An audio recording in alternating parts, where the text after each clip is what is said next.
So you think you need some cones to practice your slow speed maneuvers? Well, think again. In this video, I'm going to give you 5 maneuvers that you can practice without any cones. Now stay tuned to the end because I have a bonus exercise that isn't a slow speed maneuver, but in my opinion, one of the most important exercises to practice. Now let's hop into it. Now let me start off by saying I do highly suggest investing in some practice cones because these will give you some obstacles to avoid and they'll also represent some hazards in real world situations. I get it though, sometimes we just have to work with what we got. These exercises I'm about to show you, I actually practice before or after a ride, and sometimes I do it both before and after. Now you don't have to do this for hours on end. You can get by with about 10 to 15 minutes to keep these skills fresh because remember, all these skills are perishable. The first exercise we're going to do are starts and stops, and in my opinion, this is the baseline for pretty much everything you're going to end up doing. For these first 3 exercises, you don't even need the lines in the parking lot. You can just find an open area. Now let me go ahead and demonstrate the starts and stops and give you some pointers. Oh, tab performance, baby. Okay, now the goal of when you're doing these starts and stops, make sure you're doing everything smoothly. Of course, you want to be in first gear, cover the rear brake, and then get your throttle up a little bit. I like to try to at least get it to 2,000 RPMs, and then find your friction zone. That's that sweet spot in your clutch where it starts giving power to the rear wheel. See, so right there. Now we'll just start moving forward, and as soon as the bike starts moving, make sure you get your left foot up. I'm gonna aim to stop at this line up here. There you go, nice and smooth. Smooth stop. And I'm lightly dragging the rear brake while I'm doing this for some stability. And then you just continue on, making sure that you can do it nice and smooth.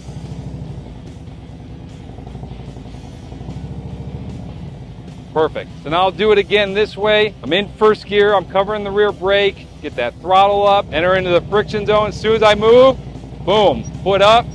Now try to make the stop as smooth as possible.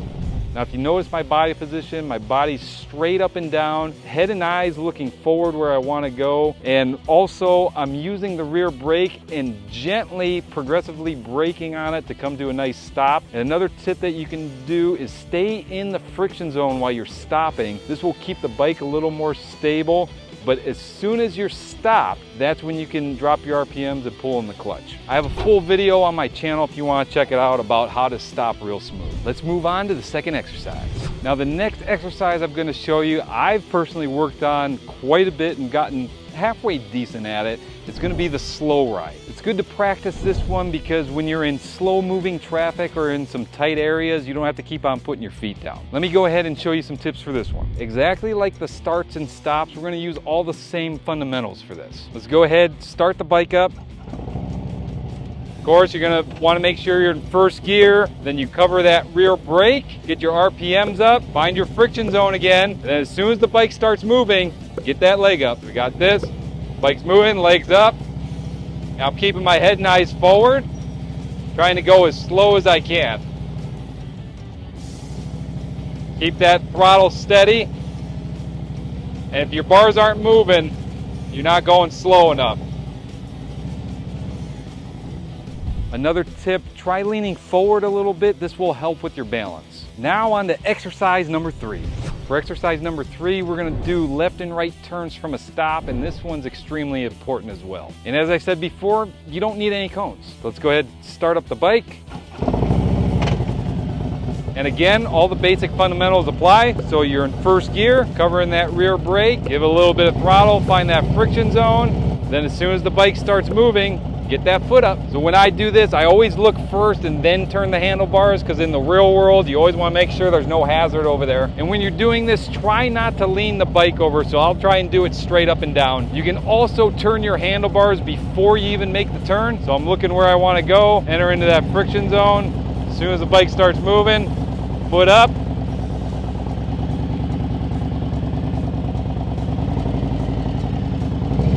That's all there is to it. So now let's do it to the right, looking where I want to go, enter into that friction zone, steady throttle, foot up. And I'm doing it slow enough, this is full lock right here. Then if you want to challenge yourself to get the tightest turn as possible, this is where you can start leaning the bike. But obviously make sure you don't have any obstacles on the left or right side of you that you'll hit if you end up leaning over. So this is what I'll do. I'll actually start leaning the bike to the left, and I'm counterbalancing, so I'm keeping my body up, kind of leaning to the right just a smidge. You don't want to be hanging all the way over here because it's going to be a little too much work for you. So here we go.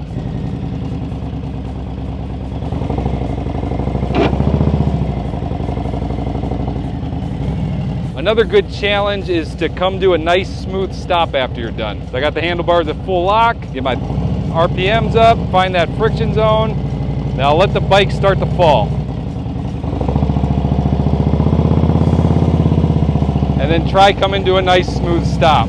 And always, always, always make sure your handlebars are straight when you come to that stop. Now I'll do it to the right, looking where I want to go.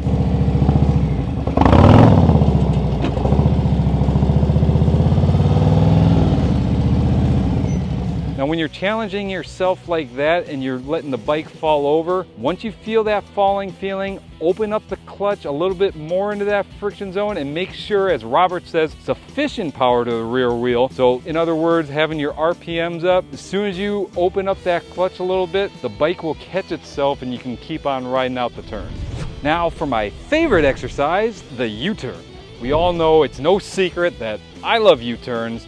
And this is where we're going to start using the lines in the parking lot. So for this, I'm going to use 2 spots, which is going to be 18 feet. Each parking spot is about 9 feet wide. Let me go ahead and spin around and I'll show you what we're doing. So basically we're just coming in and our goal is to stay in between these 2 parking spots. All the same rules apply.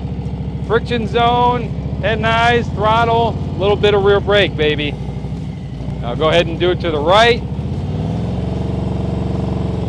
A little too much throttle on that one, but you better to have more throttle than not enough throttle. And I'll do quite a few of these, especially when you're cold, just to kind of warm up and get comfortable with leaning again. Now for the last exercise, but remember, I still got that bonus exercise, so don't go yet. In the same spot that you're doing the U-turn, you can also do the figure 8. So I'll just pick 2 parking spots and I just try to stay within the barriers of the lines. Do your figure 8, and everything I mentioned in the other exercises, you're doing the same thing. This is basically just like 2 U-turns. You can also use as much space as you need.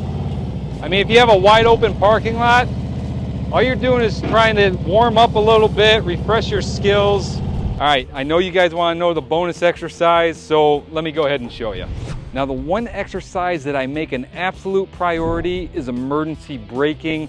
This has to be the most important exercise to practice, because if you're in an emergency situation and you need to stop quickly and you haven't practiced, you're going to react with your natural instincts and just grabbing that front brake and hoping everything goes okay. Let me give you a couple pointers when you're doing your emergency braking. Number 1, don't grab the lever. My buddy Ben Wolf, owner and lead instructor at Lock and Lean, he gave me an awesome tip. So when you're going to grab your front brake lever, kind of make this motion with your hand, if you can see that.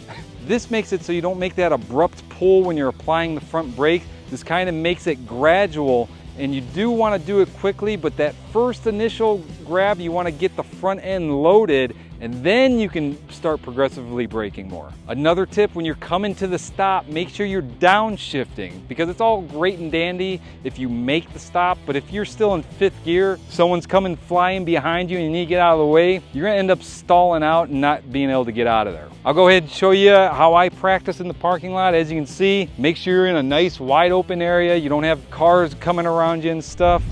So what I'll do is I'll try to at least get up into 2nd gear, and then I'll start braking, downshift, and come to the stop. My other goal is not to initiate the ABS. ABS is great, don't get me wrong, but if that fails and you end up locking up that front tire, you're gonna have a bad day. I'll do it one more time. Going about 30 miles an hour, progressively pull. Once you give it that first initial pull, make sure you start progressively braking harder so that way you have the most stopping power. Another thing to note, I don't know what year it started, but if you have a newer bike and it has the linked brakes, all you really have to worry about is getting that pull down on the front lever and both brakes will start getting applied. But again, it is good habit in case something fails, make sure you practice with the rear brake. I'm excited to announce I am now offering private lessons, so if you're interested, I'm out here in Strongsville, Ohio. If you're not too far away, I might be willing to travel with a little bit of an extra charge. Just go over to my website, www.jogomotorcycleadventures.com, and then hit the private lessons tab and see what I have available. I'd love to work with you and help you get a little better. For some more motorcycle practice tips, check out this playlist right here. As always, this is Jogo with Jogo Motorcycle Adventures, and until next time, ride on.